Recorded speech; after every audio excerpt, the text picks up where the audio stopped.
మేషరాశి వారు కాళభైరవ జయంతి సందర్భంగా, దత్తాత్రేయ స్వామి జయంతి సందర్భంగా వీరు ఎలాంటి విధి విధానం పాటించడం వలన జాతకంలో ఉండబడినటువంటి అర్ధాష్టమ గురువు, అష్టమ రవికుజ సంచార స్థితి, వ్యయంలో శని యొక్క ప్రభావము, ఎలనాటి శని యొక్క తీవ్రతను తగ్గించుకొని ఐశ్వర్యం ఎలా పొందాలో ఈ వీడియోలో సవివరంగా సంపూర్ణంగా తెలుసుకుందాం. రాశాధిపతి కుజ భగవానుడు అర్ధాష్టమ గురు సంచార స్థితి ఉన్నప్పుడు తీవ్రమైనటువంటి ఆలోచన, ప్రమాదాలు, ఇబ్బందులు, తల్లిదండ్రుల మాట వినకపోవడం, అంతా నాకు తెలుసు అనేటువంటి అహంకార స్వరూపంలో తిరిగే పరిస్థితి ఉంటుంది. ఇలాంటి కాల సమయంలో చాలా జాగ్రత్తగా ఉండాలని చెప్పి జ్యోతిర్విజ్ఞానం తెలియచేస్తుంది.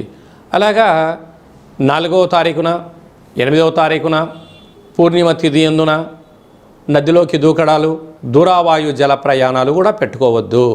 అలాగా ఏడాది తర్వాత రవి భగవానుడు అష్టమంలో ఉండడం వాహన ప్రమాదాలు, యంత్ర ప్రమాదాలు పొంచి ఉన్నాయి. తస్మాత్ జాగ్రత్త.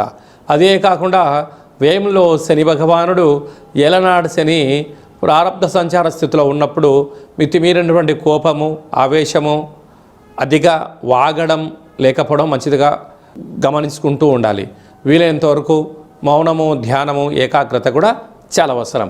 ఇలాంటి కాల సమయంలో కాళభైరవ స్వామివారి యొక్క స్మరణ, కాళభైరవ స్వామివారికి పూజ చేసుకొని కుక్కకు కానీ, కాకికి కానీ, సాధువులకు కానీ, సంతులకు కానీ అన్నప్రసాదాన్ని వితరణ చేయడం, అలాగే నల్లటి దుప్పట్లు కానీ, నల్లటి వస్త్రాలను దానం చేసినట్లయితే సకల గ్రహ దోషము తొలగి గ్రహ ఐశ్వర్యం పొంది మేషరాశి జాతకులు అదృష్టవంతులు అవుతారు.